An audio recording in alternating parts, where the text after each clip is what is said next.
There are days that shift everything, and not because they were planned on your calendar, but because they were marked in heaven, God's chosen ones. This isn't just another encouraging word. This is a prophetic confirmation. God has already marked major days for your life. Not maybe, not someday, but certain moments, divinely appointed, protected by grace, and sealed with purpose. While the world operates by goals and projections, you've been walking by divine orchestration. You've felt it, haven't you? That strange stirring in your spirit, that quiet urgency that something is coming even if your reality hasn't caught up yet. That's because what belongs to you is already written. It's only waiting for its appointed time to manifest. Let me ask you, have you ever sensed a shift in your spirit before anything shifted around you? That's not imagination, that's discernment. That's how God trains his chosen ones to walk by revelation, not appearance. Before we go deeper, let me pause and say, thank you, truly, to everyone who has stood with this message, who listens, who shares, who lifts this word in prayer. Your presence here is sacred. You're not just receiving, you're helping carry the sound of heaven into the earth. And if this message already resonates with something deep in you, I invite you to comment 777 as a prophetic agreement. Don't forget to like, share, and subscribe. You might be the link that delivers this word into someone's divine moment. Maybe you've been waiting so long that it started to feel like silence from God. Have you walked through delays that didn't break you, but broke something off of you? That kind of waiting isn't empty, it's sacred. It's a furnace that purifies everything not meant to enter the next season with you. God doesn't mark dates by convenience. He marks them by alignment. You've endured, you've matured, and now heaven is drawing the circle around your moment. Have you carried a word for so long that it began to feel more like a weight than a promise? That's because the word has grown, and so have you. What used to be a whisper is now ready to become reality. Could it be that the reason you feel restless right now is because the marked day is near? Because what if I told you you're not behind schedule? You're right on time. Let's go deeper. God's chosen ones. God has marked major days for you. It will happen.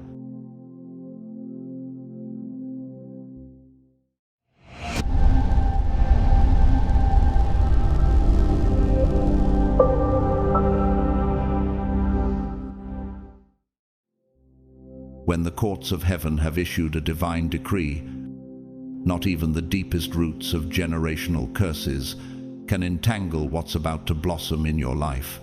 No system of man, no web of manipulation, no haunting regret from your past has the authority to reverse what God has already marked on his calendar for you.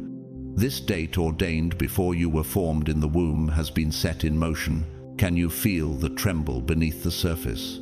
Have you noticed time bending around you? Circumstances reordering themselves in inexplicable ways? What if the delay wasn't denial but divine orchestration? What if your silence was never punishment, but preparation? When God appointed the birth of Isaac, even Sarah's laughter couldn't prevent the promise.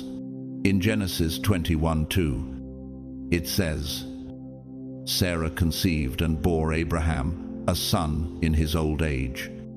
At the very time God had promised him, she laughed in disbelief.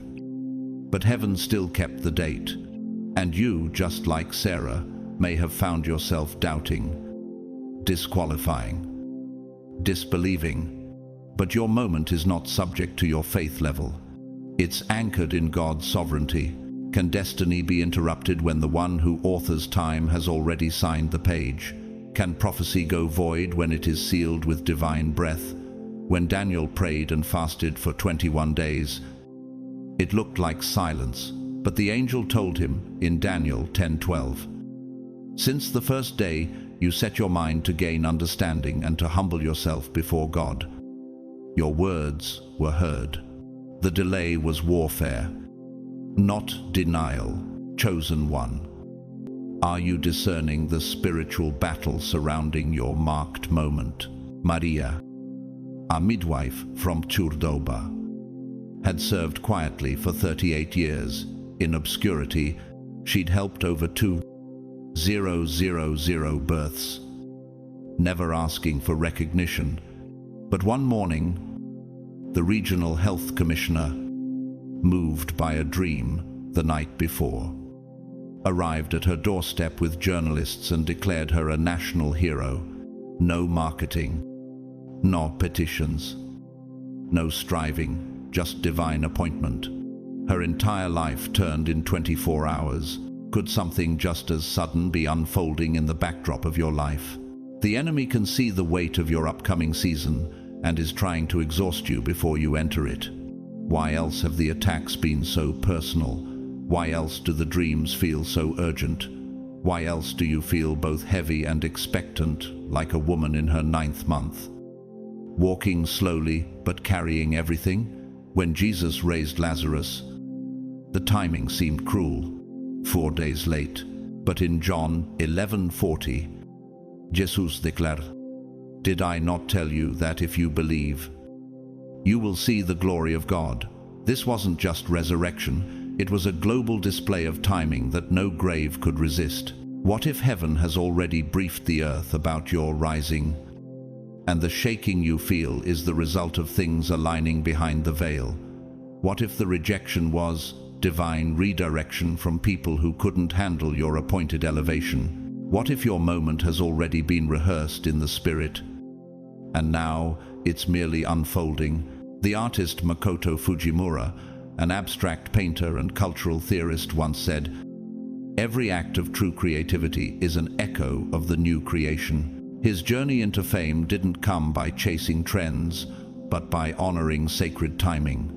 His breakthrough came after years of spiritual silence, during which his brush felt numb. But then almost overnight, his art began gracing galleries and sacred spaces across the world. Obedience over urgency, process over panic, timing over performance. Years ago, a young man named Elias lived in a forgotten coastal town. After being wrongfully imprisoned at age 20, he spent 12 years in isolation, writing music no one heard. One evening, a musician visiting the prison for outreach heard him sing through the walls. Within weeks, Elias was released and performed live in Madrid before thousands. The date had been marked. The door had always been real. He just had to endure until the key arrived. Like the tide that retreats only to return with greater force, your seeming delay is not a denial, but a pulling back before a divine surge. Monarch butterflies traverse 3,000 miles fragile, light, yet unstoppable. Each one lands at the exact forest in Mexico where their ancestors once gathered. No GPS, just divine imprint. Can you trust that your life carries that same sacred imprint? You're not behind. You're not forgotten. You're not invisible. You're precisely where the creator of the cosmos wants you. Every second has been calculated. Every tear has been recorded. Every silence has been sacred. You were led to this moment, not by luck, but by alignment. And now, on the brink of what you can't even fully articulate, you stand under an open heaven. You're not merely turning the page into a new month.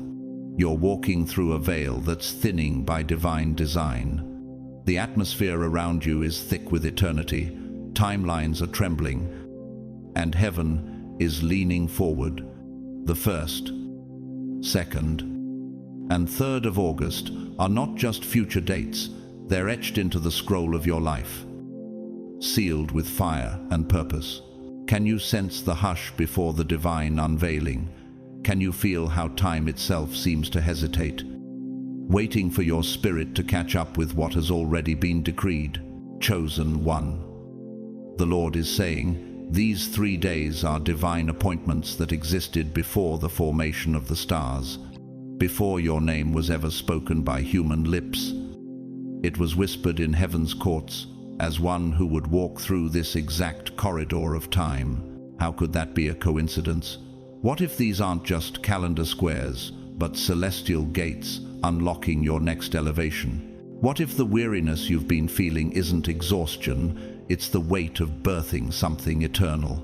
Consider how the Israelites marked the first 3 days of the month of Nisan, Exodus 12. It was the preparation for deliverance, a sacred separation of the lamb on the 10th, leading up to Passover. Those first days weren't filler, they were formation. Exodus 12 says, "This month shall be unto you the beginning of months. It shall be the first month of the year to you." When God marks a time, it becomes a launching pad for legacy. And you are being positioned not just to witness it, but to walk in it. Does destiny knock quietly, or does it arrive disguised as days we'd overlook? What if a divine instruction has already been assigned to those dates, and your spirit must be ready to respond? What if the delay you've been wrestling with wasn't inactivity, it was sacred tension, preparing you for divine collision? A young girl named Solène, born in Marseille to a broken family, had her future written off by nearly everyone around her. But on the 1st of August, without warning, she received a letter offering her a scholarship to the Paris Conservatory. It had been lost in the system for over 8 months. On the 2nd of August, a woman who had heard her play years before donated the funds she needed for housing. On the 3rd of August, she performed for the first time on a national stage. 3 days, 3 divine disruptions, 1 destined life rewritten in heaven's rhythm. Chosen one. This is not the time to be casual with your consecration. You must enter these days as if you were walking into holy ground, because you are. The spiritual realm is not quiet right now. Angels are on assignment. Timing is tightening. And heaven is shifting your environment to match what has been long delayed. Why do you think the warfare has increased so dramatically in the days leading up to this? Why do you sense both pressure and presence colliding inside you? When Elijah heard the sound of the abundance of rain, 1 Kings 18:41, there was no cloud in the sky, but he told Ahab to go eat and drink, because the timing in the spirit had already changed. 1 Kings 18:44 says, "Behold, there ariseth a little cloud out of the sea, like a man's hand. That cloud carried drought, breaking power." These dates, these first 3 days, carry that same prophetic charge. They are the rising cloud of what's been long expected. Let the life of Harriet Tubman speak to your spirit. On the 1st of August, 1834, the Slavery Abolition Act took effect across the British Empire, though she was still enslaved in the U.S. at the time. This moment in history was a signpost in the spirit, a crack in the global system of bondage. Harriet didn't know it then, but something shifted in the atmosphere that day. Within a few years, she would escape her own chains and go on to deliver hundreds of others through the Underground Railroad. That early August date wasn't hers yet, but heaven had already begun dismantling what hell had built. The liberation of many began with a shift in the unseen. This is the moment to step into expectation. Your spirit knows what your mind can't yet grasp. The realm of eternity is not far, it's pressing into you, like tectonic plates shifting beneath a still landscape. The spirit is building pressure. The earthquake isn't to break you, it's to break open what's been buried. Observe the movements of the Arctic tern. This bird migrates over 44,000 miles annually, navigating oceans, storms, and lightless winters. Yet it returns, year after year, to the exact nesting ground where it was born. The coordinates are embedded in its design. so it is with you. These dates are your spiritual migration points. You're not wandering, you're returning to alignment. The dates have been circled in heaven, not with ink, but with fire. These 3 days bear your name written in glory, etched in flame in the courts of the Most High. And now the Spirit of the Lord is thundering this truth through realms. Tell my people, I have scheduled a shift. This isn't metaphor. This is movement.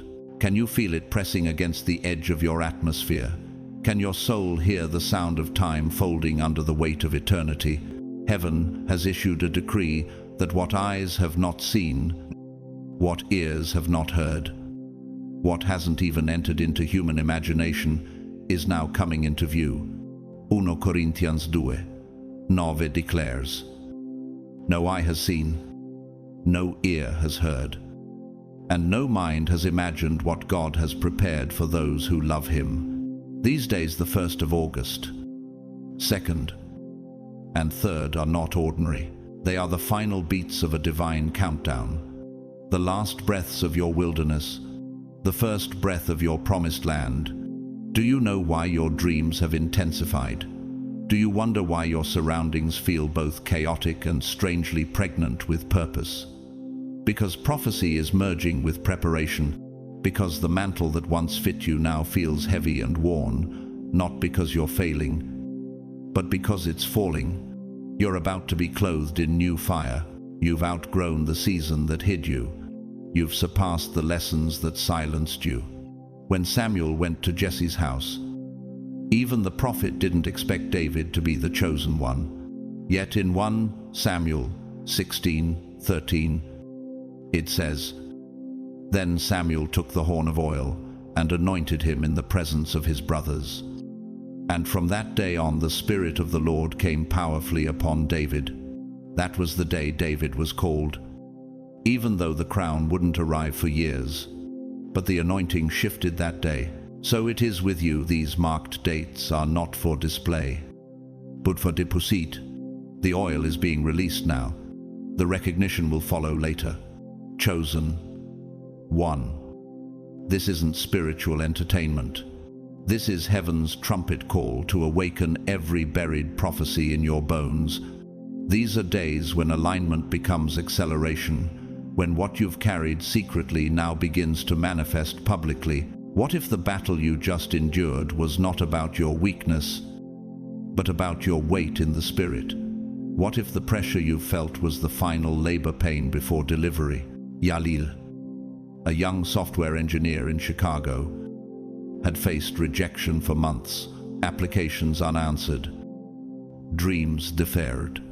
But on the 1st of August, his inbox held a surprise, a reply from a company he had applied to 9 months prior. On the 2nd of August, he was invited to speak at a community tech event without knowing the CEO of that same company would be in the audience. By the 3rd of August, he signed a partnership contract that changed his entire trajectory. 3 days, 3 alignments, 1 divine setup. No one could have orchestrated it except the author of time. Why does breakthrough come quietly but shake everything when it arrives? Why do divine moments look ordinary until they're fulfilled? Why do sacred timelines require such precise surrender? Because heaven doesn't perform. It births. It doesn't rush.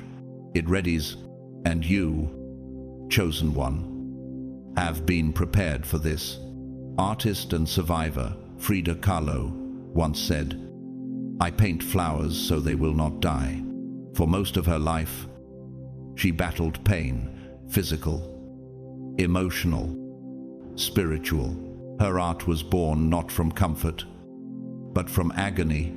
And yet, on the 2nd of August, 1955, just 1 year after her death, her work was displayed in a major retrospective in Mexico City, the first time a Mexican woman had received such honor in her homeland. What had been overlooked in life was exalted in death. That date cracked the silence around her legacy. Pain didn't end her story. It preserved it so the world could awaken, so you could awaken. Your pain, too, is preparing to be recognized. This is the moment where old things are breaking off. Not because you're weak, but because you're being renewed. These are your burning bush days, when the ordinary ground you stand on becomes sacred through encounter. You've been walking beneath your authority too long. These 3 days are not here to visit, they're here to transform. Heaven is not merely whispering your name, it is thundering it through time. In Isaiah 43:19, God declares, "See, I am doing a new thing, now it springs up. Do you not perceive it?" This is the emergence. This is where wilderness turns into wonder. Watch the cicada. For 17 years, it sleeps beneath the soil, unseen, unheard, buried. But in its appointed season, it rises with a sound that fills entire forests. No one can stop it. No predator can silence it. Its delay wasn't death. It was divine timing. Your emergence is just as disruptive, just as undeniable. The shift won't whisper. It will thunder. The move won't tiptoe. It will surge. And for those who have been praying in silence, serving in shadows, and enduring without applause, this next moment will not just arrive, it will accelerate. It will lift you with a force that doesn't come from earth. Chosen one, can you feel the wind changing direction? Have you noticed how what once resisted you is now beginning to yield? If exhaustion has clung to your shoulders like chains, hold fast. If invisibility has followed you like a shadow, take courage. If you've fasted until your lips cracked, prayed until your throat went dry, cried until your pillows soaked, wondering when the shift would come, this is it. You are standing in the hour that every tear has prophesied. The delay has expired. The struggle has timed out. The silence has surrendered to a sound of victory. When God declares a decree, the earth must respond. Job 22:28 says, "You will also decree a thing, and it will be established for you, and light will shine on your ways." What if the pain wasn't punishment, but proof that something was breaking open? What if the pressure was the seal cracking on a promise stored for such a time as this? Esther didn't just happen to be queen when the crisis came. In Esther 4:14, Mordecai told her, "And who knows but that you have come to your royal position for such a time as this?" It wasn't coincidence, it was convergence. So it is with you. You're not stepping into luck, you're stepping into alignment. The mantle you've carried in private is now about to be seen in public. The breaking you've endured has only made you sharper, lighter, more dangerous to the darkness. Why do you think everything tried to distract you this week? Why have the small inconveniences felt like strategic assaults? Could it be that you're hours away from breakthrough, and the enemy knows it before you do? Could it be that your atmosphere is already trembling from the weight of the word hovering over your life? Daniela, a trauma nurse in Atlanta, had grown numb to hope. Years of service, pain, loss, and yet no breakthrough. But on the 1st of August, she received a message from a former patient's family who had anonymously nominated her for a humanitarian award. On the 2nd of August, she was offered a scholarship to pursue her dream of becoming a medical missionary. By the 3rd of August, she was invited to speak at a global summit she didn't even apply for. The acceleration was not casual, it was covenantal. The years of silence collapsed into 3 days of divine thunder. Can a season shift in a moment? Can a soul be restored without warning? Can buried favor rise like a tide after midnight? God is not issuing suggestions, He is unleashing decrees. And when the King of Heaven speaks, Nothing on earth can override his word. You are not preparing for a trickle. You are being positioned for a flood. Author and spiritual giant Maya Angelou once said, "There is no greater agony than bearing an untold story inside you." Her story once buried beneath racism, trauma, and silence refused to die. And on the 1st of August, 1970, her autobiography, I Know Why the Caged Bird Sings, became required reading in countless schools across America. A book once banned for its truth was now being taught as prophetic literature. That date marked a divine reversal. The pain that once disqualified her became the mantle that qualified her. That wasn't just a literary breakthrough, it was a spiritual eruption. Your voice, too, is being summoned from the silence. When Noah built the ark, there was no cloud in the sky, but the command was urgent. The obedience was immediate. Genesis 7:11 says, all the springs of the great deep burst forth, and the floodgates of the heavens were opened. He didn't build in reaction, he built in revelation. What if your obedience right now is setting you up for an open heaven? This is not the time for lukewarm posture. This is not the hour to shrink. You were born for this pressure, forged for this momentum, purified in this fire. And what's coming will require your full capacity. You won't be able to drag old fear into this flood. You won't have time to beg for permission when God has already given you clearance. Watch the desert before a storm. The wind comes first, hot, dry, unfamiliar. Then, without warning, the sky splits and pours.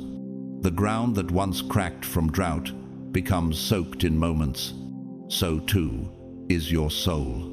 Dry places are about to drink deeply. The soil of your calling is about to become saturated with answers. To those who have sown in faith through the pinned comment, through quiet giving, through sacrifices no one applauded, heaven has taken note. Your seed is not lost. It's not small. It's not invisible. It is a prophetic act. It is a declaration that God, not man, not systems, not opportunities, is your source. Do you realize what you're doing when you give in the dark? Before the harvest, before the door opens, you're aligning your heart with heaven's economy, where return is measured not by logic, but by covenant. This isn't charity. This is consecration. You aren't giving for approval. You're investing into prophetic alignment. Can the natural world comprehend the kind of faith it takes to release something sacred when lack surrounds you? Can you recognize the sacred boldness in saying, even if it costs me now, I trust him to fund the future? In 2 Corinthians 9-6, the Apostle Paul says, whoever sows sparingly will also reap sparingly, and whoever sows generously will also reap generously. But this isn't a transaction, it's a transformation. You're not buying blessing. You're stepping into the frequency of trust. Your giving becomes your voice in the courts of heaven. It testifies when you can't speak. It shouts when your faith is tired. It builds altars that host future answers. Chosen one, the Lord is saying, because you gave when it cost you, I will provide when it looks impossible. Provision is not a reward. It is the response of a God who honors sacrifice. Are you ready to walk in a realm where favor finds you before you knock? Where funding arrives before the plan is finished? Where rooms open before you're introduced? When the widow of Zarephath prepared bread for the prophet Elijah, she gave from her last portion, not her abundance. In 1 Kings 17:14, Elijah declared, the jar of flour will not be used up, and the jug of oil will not run dry. Her act of obedience didn't just sustain her family, it became the trigger for heaven's economy to overtake her house. Giving created a portal. Sacrifice unlocked survival. So it is with you. Tomás, a freelance documentary editor in Lisbon, had been living on almost nothing for over a year. One evening, led by a prompting he couldn't explain, he donated nearly all of his remaining funds to help someone he met briefly in a subway station. 3 days later, a global media non-profit found one of his old passion projects online and reached out with a contract worth 10 times his usual rate. Non-networking, no campaign, just a supernatural return on a hidden act of obedience. Why does it cost more to give when no one sees it? Why does it stretch deeper when done in secret? Because heaven moves on sacrifice, not show.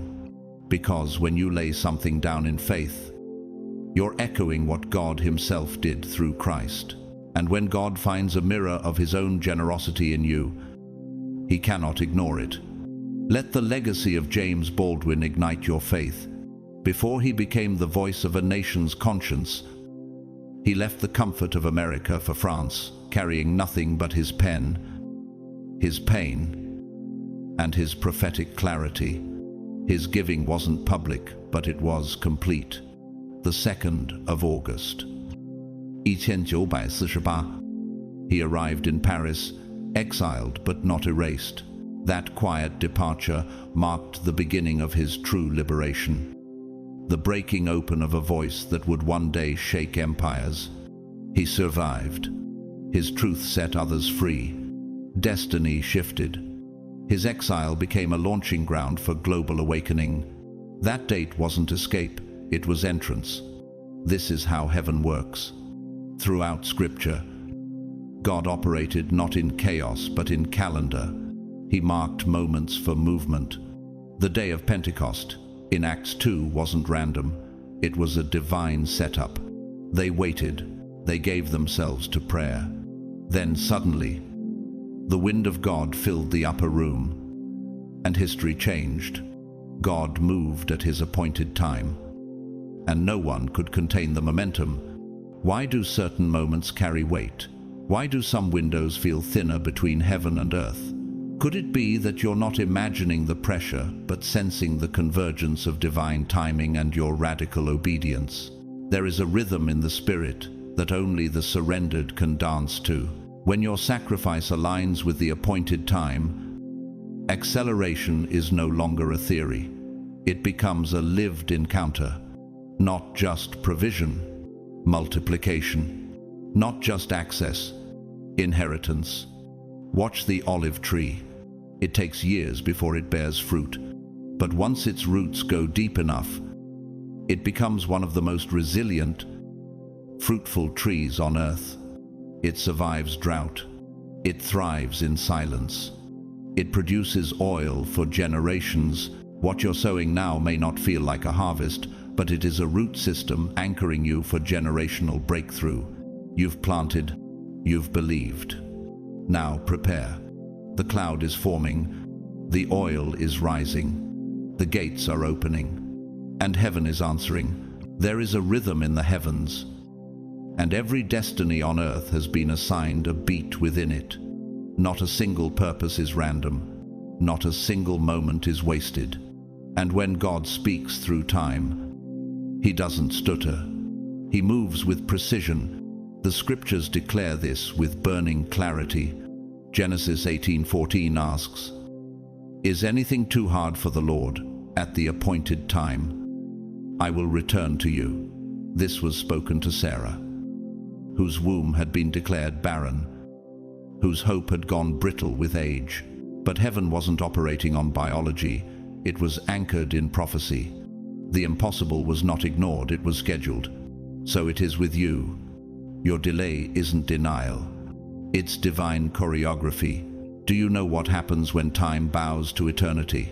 Have you realized there are moments when God breaks protocol to meet you mid-wilderness? When your weariness has whispered, maybe never. But God thunders back. Now, Ecclesiastes 3:1 affirms, "To everything there is a season, a time for every purpose under heaven." Not some things. Everything. That includes your release, your recognition, your realignment. It includes the dream you buried and the door you assumed was sealed. What if the 1st of August is not just the start of a calendar month, but the day heaven begins collapsing the distance between prophecy and fulfillment? In Daniel 7:22, it says, "Until the Ancient of Days came, and judgment was given in favor of the saints of the Most High. And the time came when the saints took possession of the kingdom, chosen one." Did you catch it? The time came, not when they strived, not when they had influence, but when heaven said, "Now." Why are these 3 days marked so heavily in your spirit? Why has anticipation been wrapped in unusual stillness? Why does it feel like the unseen realm is louder than the visible? Because heaven is not consulting your clock. It's enforcing its own. You're being summoned into alignment, not because of your merit, but because of divine orchestration. Nathaniel, a music teacher in Cape Town, had been preparing compositions for nearly a decade, unreleased, unheard, unseen. But on the 1st of August, a former student uploaded one of his pieces to social media. On the 2nd of August, a classical arts foundation offered him a fellowship in Europe. On the 3rd of August, his song was played at an international peace conference. Years of silence collapsed into 3 divine days. The time came, the gates opened. His obedience had a scheduled outcome. Will you show up to your appointed time? Will you believe even if the soil still looks dry? Will you trust that what looks random is actually ordered? When Jesus met the woman with the issue of blood, he wasn't on his way to her house. He was headed somewhere else entirely. But her faith interrupted the timeline. Mark 5:29 says, "Immediately her bleeding stopped, and she felt in her body that she was freed from her suffering." Her healing wasn't planned by men, it was permitted by heaven. Her moment wasn't in the schedule, but it was in the Spirit. This is how divine timing works. It breaks into human delay. It bypasses normal routes. It overrides protocol. It pulls the future into the now. Let the life of Toni Morrison speak to your spirit.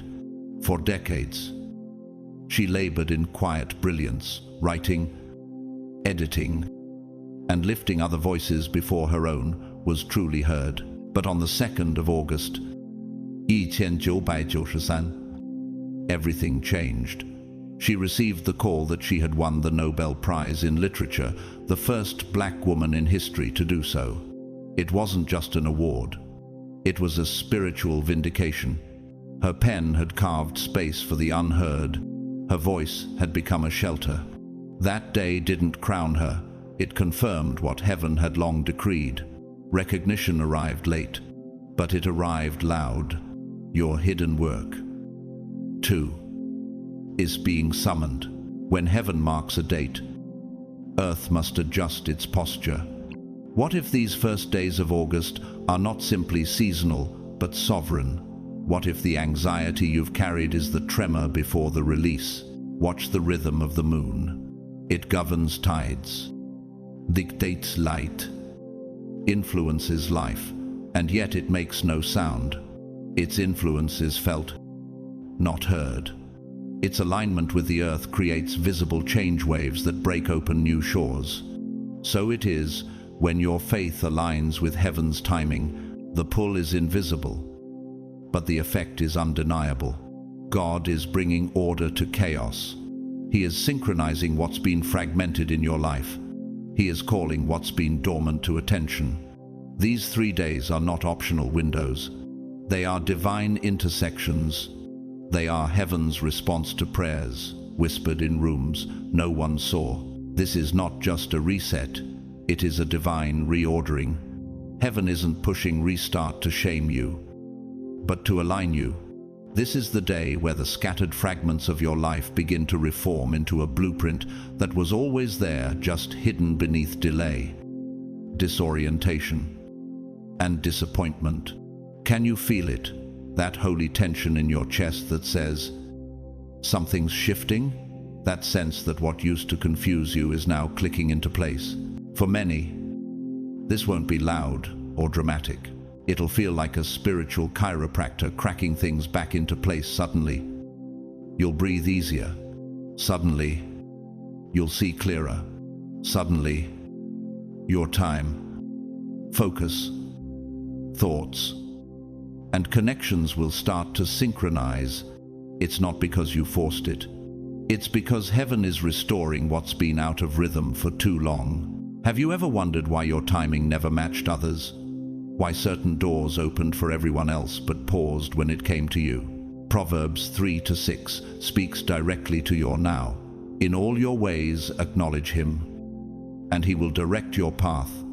Not might, will. God isn't guessing. He's guiding. And today, he's taking your missteps and recalculating them into realignment. Chosen one. The detours were never dead ends. They were divine delays, designed to protect you from arriving unprepared. What if that connection you cried over wasn't covenant, but contamination? What if that pause in your plans wasn't sabotage, but sacred synchronization? Joseph's journey in Genesis 50 is the story of realignment through rejection, sold by his brothers, forgotten in prison, misunderstood for years. But when the famine hit Egypt and his family arrived, it declared, "You meant evil against me, but God meant it for good." Genesis 50-20. Misalignment in the moment, divine order in the end. What if your current pain is a prophecy in disguise? Why do you feel so uncomfortable lately in spaces that once felt safe? Why have your preferences shifted? Your circle narrowed? Your inner compass gotten sharper? Could it be that God is extracting the false supports so your weight rests only on him? Could it be that confusion is lifting not because the world changed, but because you did? Renee, a systems architect in Melbourne, found herself facing closed doors after a sudden layoff. Every interview fell flat. Every opportunity slipped through. On the 1st of August, she journaled a prayer for clarity. On the 2nd of August, she got a call to consult on a national infrastructure redesign, something she hadn't even applied for. By the 3rd of August, she was offered the lead position. What felt like weeks of chaos was actually 3 days of divine redirection. What had seemed like collapse was actually correction. Sometimes, God has to break your rhythm to give you his melody, and sometimes that means letting what you built fall apart so he can build something unshakable. Alignment is never about comfort, it's about commission. The misalignment had to be addressed because your next assignment requires accuracy. Consider the fig tree Jesus cursed in Mark 11:13-14. It had leaves but no fruit form without function. Jesus disrupted its false image of productivity. Why? Because heaven doesn't reward appearance. It honors alignment. Could it be that God is pruning what looks good but lacks eternal fruit in your life? The visionary poet and performer Amanda Gorman once said, "There is always light. If only we're brave enough to see it, if only we're brave enough to be it." Before the world heard her voice, she spent years navigating speech impediments, self-doubt, and obscurity. But on the 1st of August, 2017, she was named the first ever National Youth Poet Laureate of the United States. That moment didn't make her, it revealed her. What looked like delay was divine incubation. The silence had been shaping her cadence. That date wasn't her debut. It was heaven's unveiling. Why did that door close when you prayed for it to open? Why did they leave when you begged them to stay? Why is what once inspired you now draining you? It's not a curse. It's a call, a whisper that says, You've stayed here long enough. I'm moving you forward. Entry. Picture the tectonic plates beneath the Earth's crust, silent, slow, yet powerful. When pressure builds for long enough, a sudden shift occurs. Mountains rise, oceans reshape, landscapes change in moments. The surface shakes, but the foundation resets. So it is with you. The shaking you feel is the sound of divine realignment underneath your life. This is the moment where confusion lifts, where relationships find their rightful place, where doors begin to open without you forcing them, where your focus sharpens and your soul exhales. God is not rearranging you for destruction. He's preparing you for destiny. This is the day when faith must outrun your feelings. Heaven isn't simply shifting your calendar, it's reconfiguring your calling. Today, the 2nd of August, is not just a midpoint, it is a gate. And God is saying, I am unlocking access but this isn't ordinary access. It's supernatural clearance granted not because of credentials, but because of covenant. Can you perceive the moment? Can you feel the atmosphere beginning to yield to something bigger than logic, louder than fear? Access to what? To levels your prayers have been too small to articulate. To revelation that clarifies the confusion of past seasons. To doors that no man could have opened and no demon can shut. To supernatural favor that promotes without explanation. To rooms where your name has been whispered for years. To versions of yourself you haven't yet dared to meet. This is not a ceremonial gesture. It is a heavenly activation. God is not just giving you a key. He is breaking every invisible chain that kept you standing on the threshold of your own destiny, doubting your worth. The doors you knocked on with disappointment are now swinging open, not because you finally said the right thing, but because heaven said, now. On. Revelation 3:8 proclaims, behold, I have set before you an open door, which no one is able to shut. If heaven opened it, no force can close it. If heaven closed it, no enemy can pry it back open. So why hesitate at the entrance? Why question what's already been granted? Joshua stood before the walls of Jericho with a people who had wandered for 40 years. God didn't ask them to bring battering rams. He gave them a divine strategy. In Joshua 6:2, God told him, see, I have delivered Jericho into your hands. Past tense. Before the wall fell, before they marched, before the trumpet blew, God declared the victory before the breakthrough. And so it is with you. Your victory is not pending. It is pre-written, chosen one. This is not the time to shrink. You've prayed for the door. It's open. But access without movement is wasted glory. You've been summoned into purpose. But the question is not, will heaven allow you in? The question is, will you walk in boldly? Will you silence the internal critic and obey the internal compass? Will you receive what you once thought was out of reach?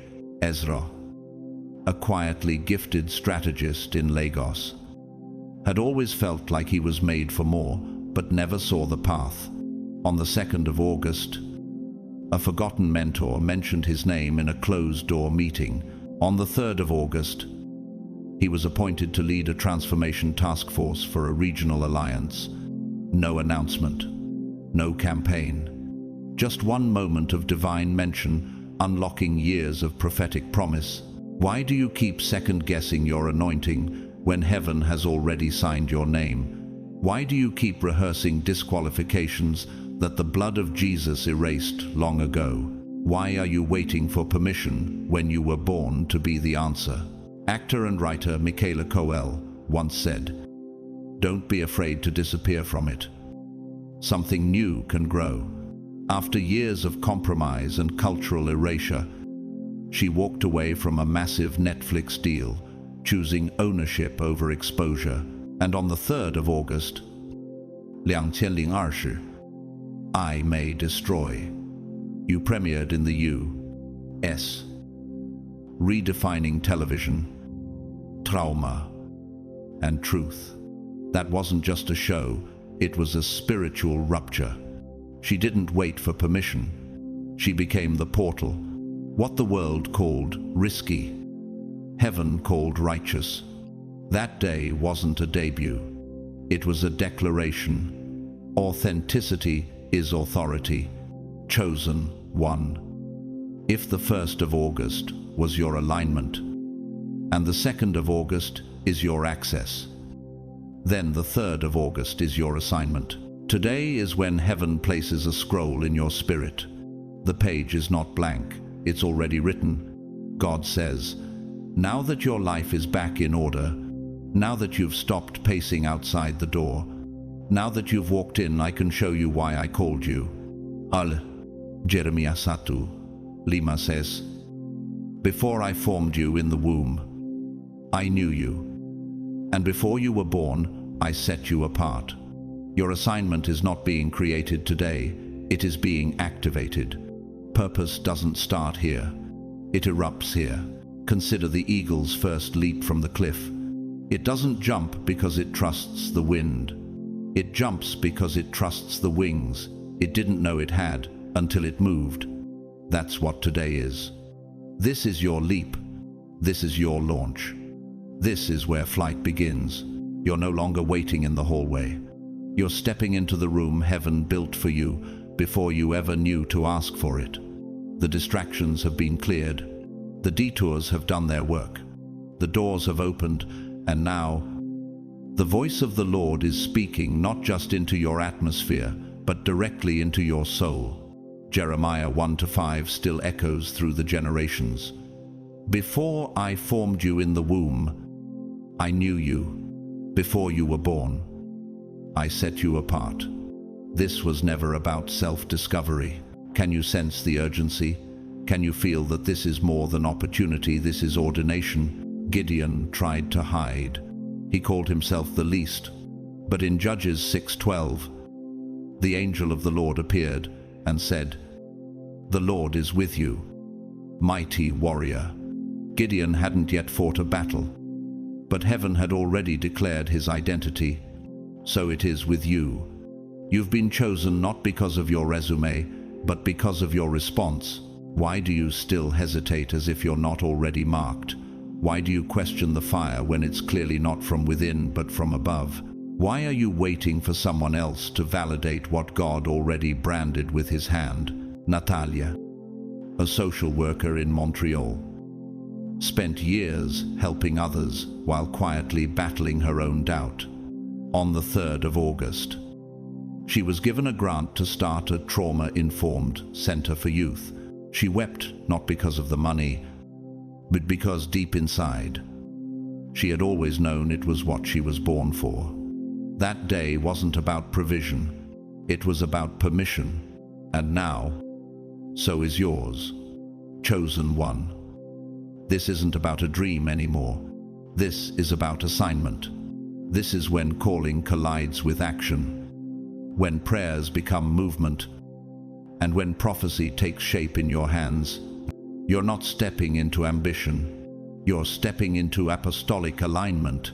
No more waiting for someone else to say what you already know, deep in your spirit. The anointing is heavy, because the responsibility is holy.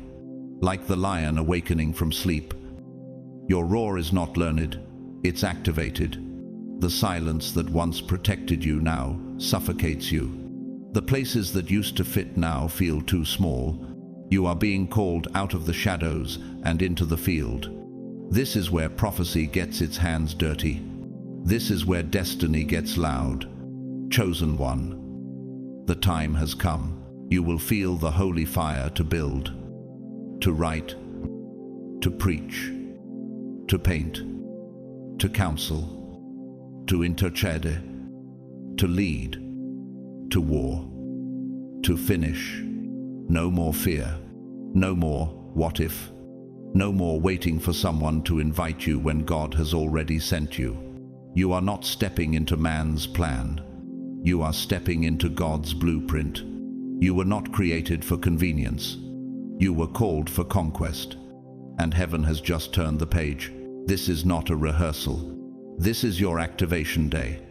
This is the moment when heaven places a scroll in your hands and says, you are not waiting for the season, you are the season. You are not responding to revival, you are carrying it. Destiny is no longer knocking, it's declaring. It's time. So let me speak directly to the ones who are exhausted, not just in body, but in soul. You've been surviving in silence while others seem to thrive in celebration. You've watched the spotlight land on others while you wept in bathrooms and behind closed doors. You've prayed faithfully, but the heavens felt closed. You asked God, "Did you forget me?" You whispered. "Is my name still written on the scroll?" But hear this now, not with your ears, but with your whole spirit. God has not overlooked you. He has not abandoned you to chance. He has walked beside you through flames. Even when you could no longer feel his hand, he didn't skip over your name. He has been sculpting your character while others were rushing to platforms. Why has the warfare intensified so violently? Why did the pressure become unbearable right before now? Because you are not near destiny, you are at the door of it. And breakthrough always births in the pressure. When the enemy cannot stop the word, he tries to exhaust the vessel, but you're still standing. And that's a prophetic sign in itself. Psalm 56, 8 declares, "You keep track of all my sorrows. You have collected all my tears in your bottle. Your weeping was not wasted. Your intercession wasn't invisible. Every tear was caught. Every cry was echoed in heaven's chambers like incense. The silence wasn't punishment, it was pregnancy. And now, the labor has reached its crowning. Why would the enemy fight you so violently unless he feared what you carry? Why would discouragement visit so often unless you were pregnant with power? Why would your soul feel this stretched unless your spirit was about to expand? When Hannah wept before the Lord at the temple, it looked like weakness, but it was intercession. In 1 Samuel 1:27, she said, "I prayed for this child, and the Lord has granted me what I asked of him." Samuel was not just a son, he was a prophetic answer, and you, chosen one, are about to witness what it means when God answers not just with relief, but with legacy. Ilana, a once forgotten playwright in Buenos Aires, had spent over a decade writing in obscurity. On the 3rd of August, she received an email that her script written years ago and never submitted was found by a visiting producer. It was accepted for international production. No agent, no promotion, just divine orchestration on a date heaven had already circled. For years he wrestled with loneliness, longing, and the ache of invisibility, even amid ministry. But on the 1st of August, 1986, he arrived at L'Arche Daybreak, a small community for adults with disabilities in Canada. That hidden move away from acclaim toward communion became the most transformative chapter of his life. It wasn't a promotion, it was a pilgrimage. That day didn't end his ache, it baptized it. And from that place of quiet surrender, his most powerful writings would flow. So will yours. When Jesus stood outside the tomb of Lazarus, the crowd saw death, but Jesus knew it was timing. In John 11:40, he said, "Did I not tell you that if you believe, you will see the glory of God?" Chosen one, you are about to see it, not just in the distance, but in your lifetime, in your hands, through your voice, through your yes. Watch the chrysalis. What looks like death is actually transformation. What looks like restriction is reformation. And when the shell finally breaks, The wings that were once hidden are revealed. You've been in a holy confinement, but now you fly. This is your commissioning moment. The fire you feel isn't random, it's refinement. The movement you sense isn't adrenaline, it's appointment. The weight you've carried is now converting into wisdom, and the wilderness you survived is becoming your oil. What you whispered in pain, God is about to shout in power. This is not the conclusion. It is the contraction before the crowning. What feels like tightening is not the end. It is the birthing place of something glorious. Chosen one. Don't misread the pressure. This is not punishment. It is positioning. You are not being buried. You are being born. The shaking in your soul is not chaos. It's divine calibration. You must stay anchored in faith, planted in expectancy, because what's coming next will not just soothe your soul, it will vindicate your warfare, your tears, your isolation, your long obedience in hidden places. God is about to bring forth evidence so clear. Even your enemies will have to say, "The Lord was with them." But remember this, every moment that heaven marks also becomes a target for hell. The enemy doesn't mind your survival. He only panics when you begin to walk in your assignment. So why have you felt the distractions increasing? Why has confusion tried to enter? Why are things that never used to bother you suddenly agitating your spirit? Because there's a war over your next level. But here's the truth. You've already been declared the winner. Exodus 14:14 affirms this. The Lord will fight for you. You need only to be still. Stillness isn't inactivity. It's spiritual positioning. Posture your heart. Guard your gates. Don't react discern. These next few days will require more than inspiration. They demand intentionality. Heaven is not just dropping promises. It's issuing instructions. Can you obey without needing full explanation? Can you move even while you still feel uncertain? This is not the time to be passive. To wait for confirmation after confirmation. God already confirmed it when He chose you. When Joshua prepared the Israelites to cross into the Promised Land, He didn't give them a strategy of war.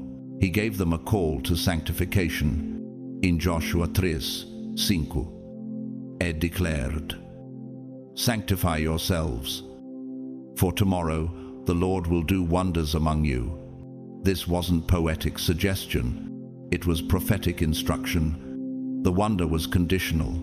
The miracle had a prerequisite: consecration. Why do we still believe miracles don't require participation? Why do we want the promise without the preparation? Could it be that your next level doesn't need more striving, but more surrender? Annika, a photographer in Helsinki, had longed for breakthrough, but felt stagnant spiritually. On the 1st of August, she cleared her calendar to fast and pray. On the 2nd of August, she deleted everything in her studio that reminded her of compromise. On the 3rd of August, she was unexpectedly offered a global campaign with a faith-based humanitarian.org, one that required the exact posture she had just stepped into. Her breakthrough didn't chase her. It was released to the version of her that was ready. Chosen one. Sanctification is not perfection. It's purification. It's not about proving your worth. It's about preparing your spirit. You cannot carry yesterday's bitterness into tomorrow's wonder. You cannot bring the clutter of carnality into a holy corridor. Now is the time to cleanse your heart. Release unspoken offense. Uproot, kayet, jalousie, and let go of lingering unforgiveness. Not because God is angry, but because His glory can't dwell in mixture. Can heaven trust you with what you've been praying for? Can your hands carry what your mouth has asked for? Can your spirit host what God is about to deposit? 2 Timothy 2:20 reminds us, If anyone cleanses himself, he will be a vessel for honor, sanctified and useful to the Master, prepared for every good work. The anointing isn't just poured, it's hosted. The weight of God's glory doesn't rest where rebellion hides. Why is God asking for more now? Why is he pointing out things you once tolerated? Because this is not a normal window. This is a marked portal of prophetic movement. These 3 days are not about survival. They are about separation for demonstration. Filmmaker Ryan Coogler once said, "If something moves you, it's probably because it was meant to." Before directing billion-dollar blockbusters, he was just a young man with a burden for untold stories. On the 2nd of August, 2013, Fruitvale Station, his directorial debut opened nationwide, piercing the cultural conscience with raw truth. What few knew was that Coogler had spent months before that moment immersed in the community, listening more than speaking, consecrating his lens to something higher than fame. That release wasn't just cinematic, it was sacred. The impact came not only from skill, but from submission. He didn't just tell a story, he carried one, and like the wind before a storm, your spirit can sense something is shifting, even if you don't see the clouds yet. This is the final purification before release, the quiet before the manifestation, the internal altar before the external wonder. You don't need to strive, but you do need to be still. Be pure. Be ready. Don't enter the 1st of August. 2nd and 3rd with passive hope. Enter with prophetic expectation. God responds to hunger. He honors bold faith. This is not a time to casually wish. It's a sacred call to lean in with spiritual posture and expectancy. Expect to hear him. Expect to see what was once hidden. Expect divine interruptions to show up in the middle of your routine, in the quiet moments when you're brushing your teeth, walking to your car, or lying awake in the stillness. Heaven is ready to release. The question is, are you ready to receive? Don't let fear mask itself as humility. Don't water down your faith to avoid disappointment. You are not hoping for scraps. You are standing under open heaven. What you expect, you prepare for. And what you prepare for, you begin to attract. This is the principle of prophetic anticipation, faith that is not passive, but pregnant with divine inevitability. In Habakkuk 2, God speaks clearly, "Write the vision and make it plain on tablets, that he may run who reads it." He is still speaking today, but he's not just whispering, he's downloading ideas, strategies, instructions, assignments. Some of what he's about to give you won't make sense in the moment, but it will align perfectly when the door opens. So write it down. Don't trust your memory, trust your pen. Sacred things must be recorded. Heaven is too precise for you to be vague. Angela, an interior architect in Lisbon, felt led to begin journaling again after years of burnout. On the 1st of August, she wrote what she thought was a random dream about renovating a neglected city building into a haven for survivors. On the 3rd of August, she received a call from an old professor offering funding for a city renewal grant. Her scribbled page became her blueprint. Her obedience birthed alignment. Chosen one. The clock isn't ticking down, it's ticking into you. The door will not wait for you to feel qualified. It will swing when you are postured in readiness. So, write the vision, then walk. Don't delay. Don't ask for more signs when God already gave you peace. Heaven doesn't hesitate. Why should you? Expect dreams. Expect visions. Expect clarity where there once was fog. Expect that God is going to speak not only through fire and thunder, but through the still small voice, The burning bush wasn't loud, it was undeniable. God meets those who pursue him in stillness as much as they do in warfare. Hebrews 11:6 says, "He is a rewarder of those who diligently seek him," not casually, not occasionally, but diligently. That means rising early with your spirit open. That means silencing the noise so you can hear the whisper.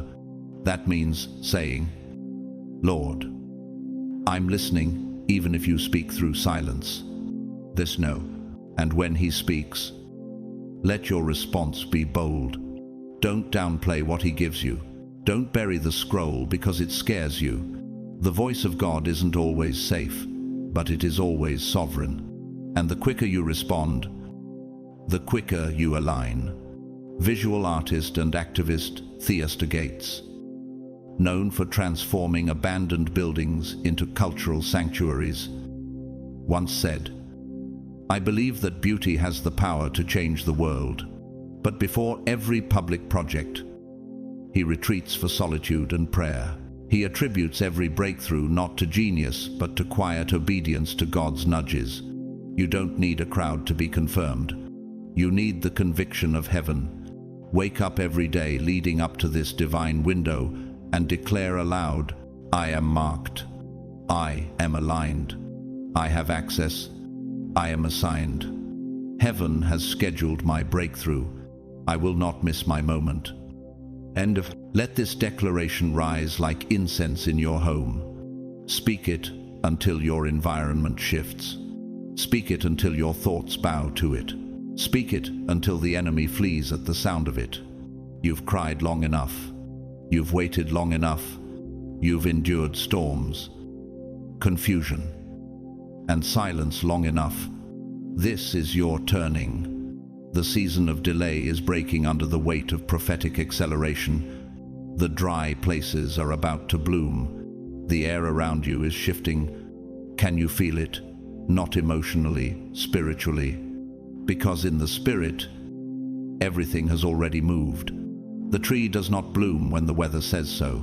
It blooms because the root knows. Your root knows it's time. Your soul knows it's time. And heaven has already decided it will happen. Heaven has issued a verdict concerning your life. And now the earth is under divine obligation to respond. This is not a motivational mantra. It is a supernatural ruling. What once felt unattainable is becoming inevitable. The laws of the Spirit are shifting in your favor. The timelines are folding into divine acceleration. This is not just divine timing, it is divine enforcement.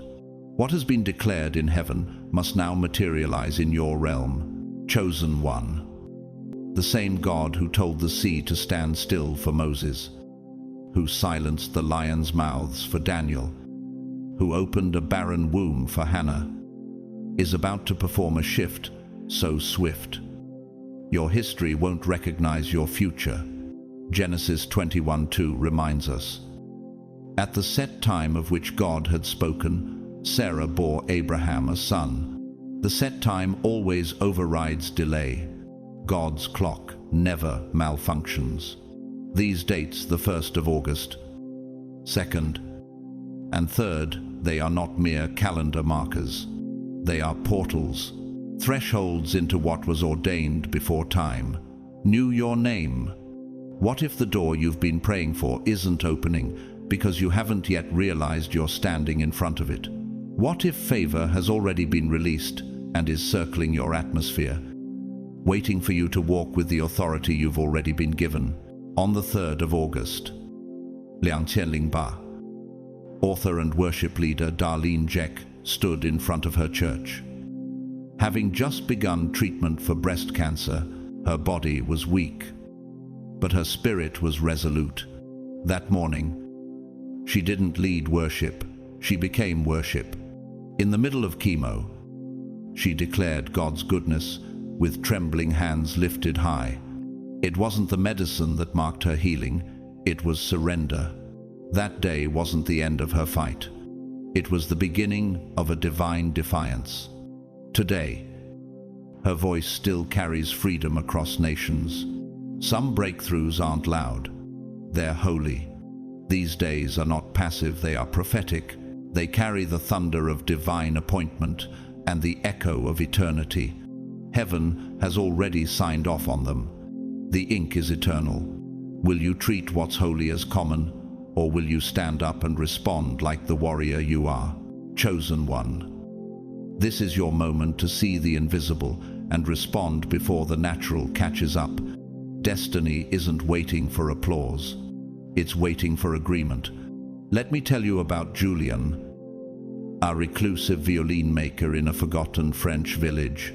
For years, he hid his talent, repairing dusty instruments in silence.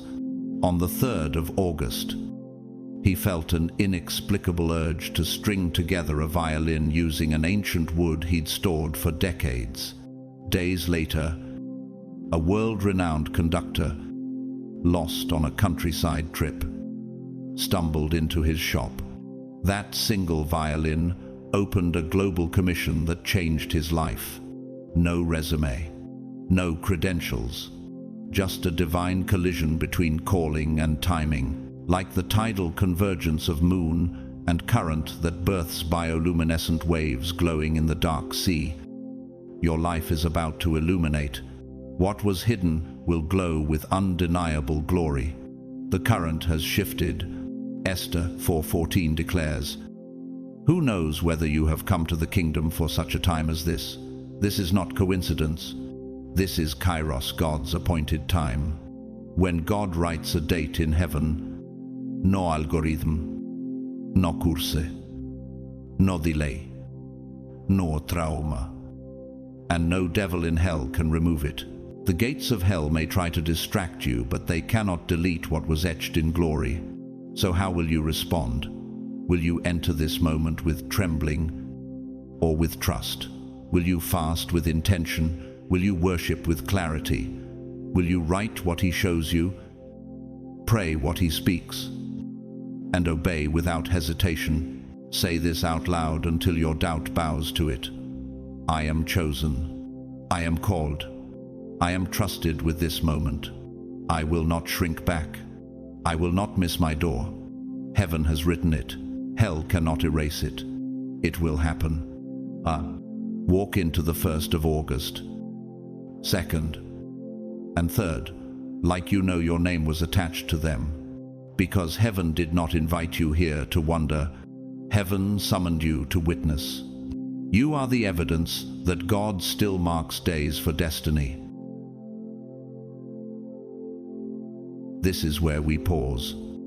Not because the journey ends, but because something eternal has been set in motion. These words were not crafted merely to inspire you. They were drawn from the deep waters of heaven's urgency. The 1st of August, 2nd, and 3rd are not just divine appointments on a calendar. They are sacred intersections where your pain meets purpose, where your waiting kisses destiny, and where your yes collides with heaven's release. You didn't arrive here by chance. Something led you, or rather, someone whispered into your storm, stirred your hunger, and led you to this word in this very moment. Because he wanted you to know you are not forgotten. You are not wandering. You are on time. The ache you've carried, the warfare you've endured, the tears you've buried in your pillow, the prayers you've whispered when no one was listening, heaven was listening all along. Let that settle. Heaven has remembered your name.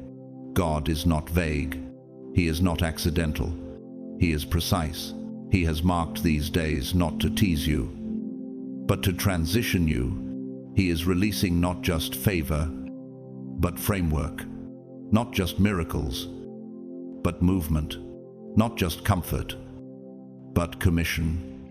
You are being called higher not because you are perfect, but because you are willing to lay aside what was, willing to rise in faith, willing to walk through the door even when you don't know what's on the other side. And that willingness is all heaven needs to set the stage for glory. So now, this is the moment of holy agreement. If your spirit bears witness, if something inside you has been burning while reading these words, don't just feel it, seal it. Type your name and city in the comments below. Let the world see where the remnants are rising. Share this word with someone whose heart is faint, but whose future is fierce. Hit the bell so you won't miss what God releases next. Subscribe, because this isn't just a message.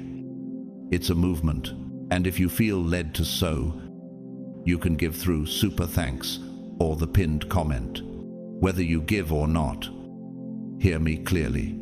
Thank you, truly, for pressing play, for staying until the end, for believing when it would have been easier to scroll away, for daring to hope again, for allowing your soul to breathe in these words like oxygen in a fire-filled night.